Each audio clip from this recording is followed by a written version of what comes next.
Hey, what's up guys? Today, I'll show you a horror thriller film, Urban Explorer. Spoiler ahead, watch out and take care. The movie begins with an explanation of Berlin's underground secret. Beneath the sprawling German city is a system of over 25,000 tunnels, most of which have been abandoned for decades. The mysteries and horrors they hold will probably never see the light of day. A French woman named Marie is sitting in a cafe in front of an Asian woman named Juna. Marie is a photographer, and both girls are looking for their next adventure in Berlin. Meanwhile, a young couple, Lucia and Denise, are enjoying the nighttime sights of the city. They are besotted with each other, but are still hesitant to say I love you. A bus rolls up, and Marie and Juna disembark. They enthusiastically wave at the couple several meters away. A car also arrives, and a blonde man named Chris steps out. He is the leader of their small tour group. But what they will be doing isn't exactly legal. Chris will be leading them on an expedition inside Berlin's abandoned underground tunnels. He also hands them some spelunking equipment before pointing the way to the entrance of a nearby club. The club isn't just a club. It contains a secret passageway leading underground. Chris leads the group through the dance floor, filled with dancing clubbers. They enter through a side exit, and Chris leaves them alone for a few minutes. While he's gone, Lucia voices out that it's dangerous to trust a stranger with their lives as they go underground. But Denise remains confident that it will be a thrilling night. Chris returns with a set of keys he uses to open another door. But before the tour officially starts, he explains to the others that the regular tour is a simple 2-hour walk through the underground labyrinth. However, Chris offers them something special. The legendary Fahrer Bunker, a Nazi underground garage, was recently discovered. It is not open to the public, but Chris can take the group there so they can see the famed murals. This gets them excited, and they happily start their journey by going through a hatch. They trek through the tunnels and see an abandoned shooting range from World War II. Denise tries to take one of the bullet cases on the floor, but Chris warns him that it's bad luck. Unbeknownst to the others, he still takes it with him. A while later, Chris discovers that their way is blocked by a water barrier, which was installed during the construction of the Berlin Wall. He redirects the group to another path he knows. They arrive at a massive underground cavern with an industrial structure still intact. Chris remarks that they are 25 meters underground already, and the cavern used to be the sleeping quarters of the Third Reich's workers. Marie starts taking photos of the surroundings, and then scrolls through them on her camera. To her shock, she sees that she caught 2 burly German men in one of her photos. One of them is holding a ferocious dog on a leash. They talk angrily at the group, and the younger German forces Chris to the ground. The others barely understand German and frantically ask Chris what the 2 strangers want. Chris replies that the 2 men are angry that Marie took a photo of them. She says she will delete the photos, but the older German demands that she hands over the camera. She refuses, and the wild dog escapes from the man's hold and runs toward the group. Juna grabs a wooden plank and smacks the dog with it. This angers the older German, and he slams Juna against the wall. He whispers to her in German before letting her go and leaving with his companion. Relieved, Lucia asks Chris who the 2 people are. Chris answers that he has no idea. The group shrugs off the strange encounter and continues with their journey. They reach a narrow tunnel flooded with water. Chris hands them all boots and says that they will protect their feet from the eels residing in the water. They slowly wade through the knee-length water, and the 4 guests start playing around and teasing each other that eels will come and get into their smelly holes. They laugh until they see an actual eel slinking through the water. After that, they make their way through the flooded tunnel and emerge into a spacious room with a piano and several school desks. The room is Chris' designated break room, and he prepares coffee while they rest. Lucia asks him how long he's been leading tour groups, and he shares that he's been familiarizing himself with the tunnels ever since he was 14. Chris then launches into a tale about the urban legend of Hitler's underground spaceship. Apparently, Hitler was convinced that he could conquer outer space too, so he commissioned a secret Nazi space program that was focused on building a high-tech space rocket and a team of superhumans to operate it. The project was eventually abandoned, and Legends says that the space rocket is still under Berlin. The group finds the whole thing hilarious and laughs at Chris, but he believes that there is some truth to the stories, since the underground tunnels are so massive. Chris kicks off the next leg of their adventure by breaking a window pane in the room. He then uses a steel beam as a bridge to the adjacent shaft. One by one, the group slowly traverses the makeshift bridge to get to the other side. When it's Marie's turn, she almost falls, but is fortunately saved by Juna's strong grip. Juna half-jokingly asks Chris how many clients of his have died in the tunnels. He soberly replies that none of his clients have used this path, not even him. But since their group demanded something special, he is leading them through the dangerous way. They squeeze through a narrow tunnel until Chris hits a brick wall. He explains that upon the discovery of the Nazi bunker, the authorities sealed off the entrance to prevent neo-Nazis from idolizing the place.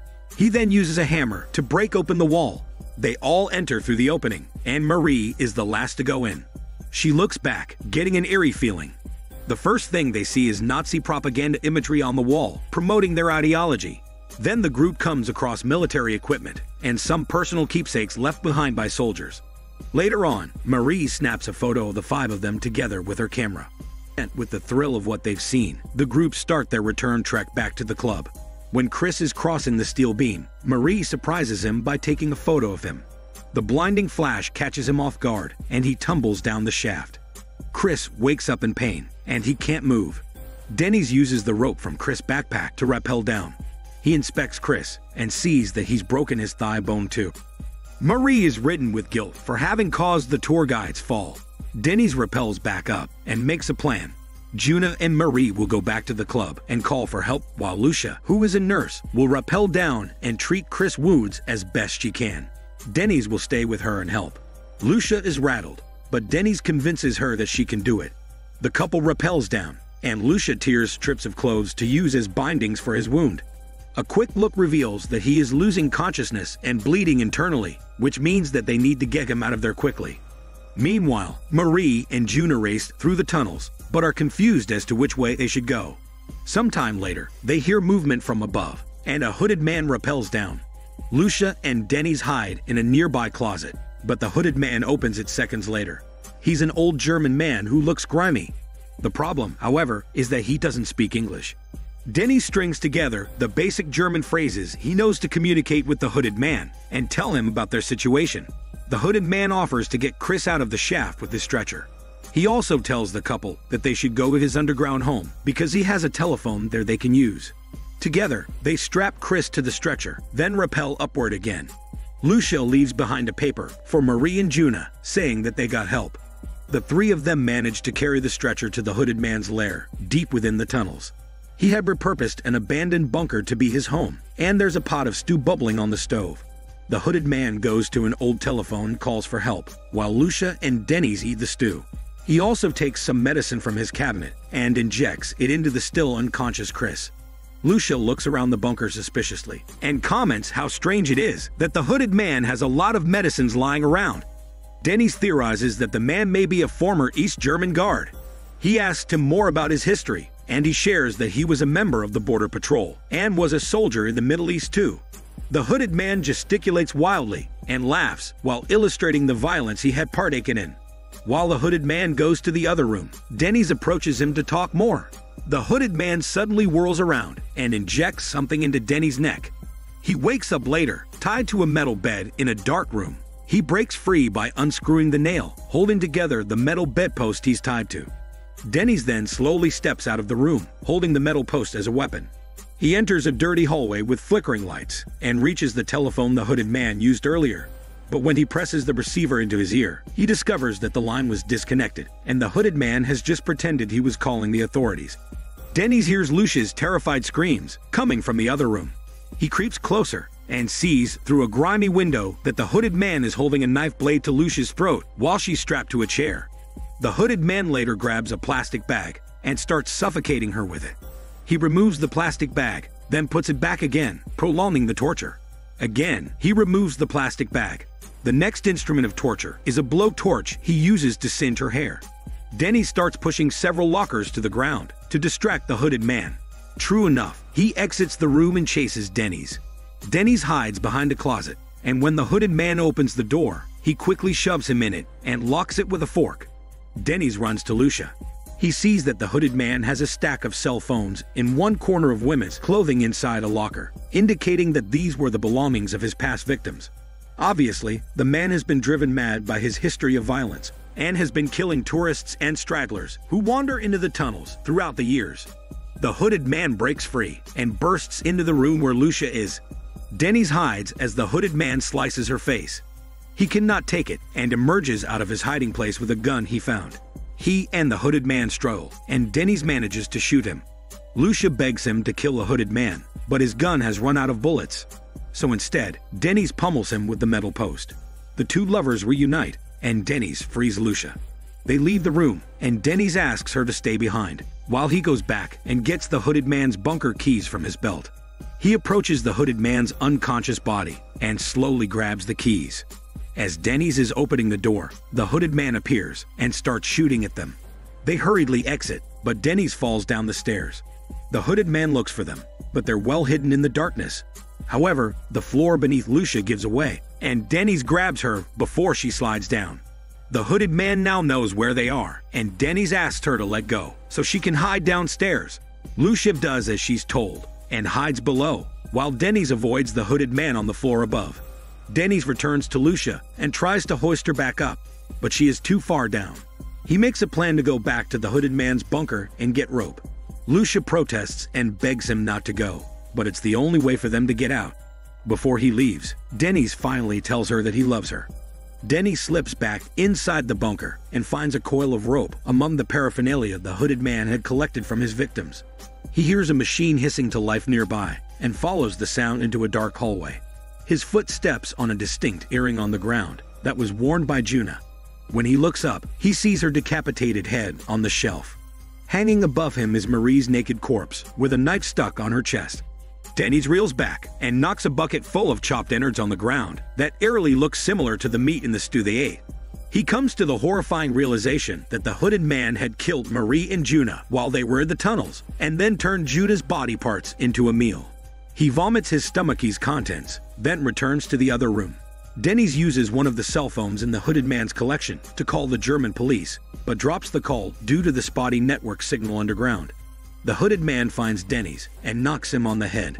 He then shoots Denny's in the foot, props him up, guts him open, and even adds salt to his exposed stomach.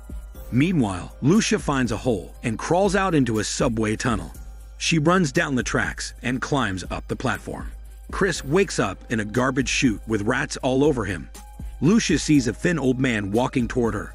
He gives her his coat, but can't understand her pleas to call the police.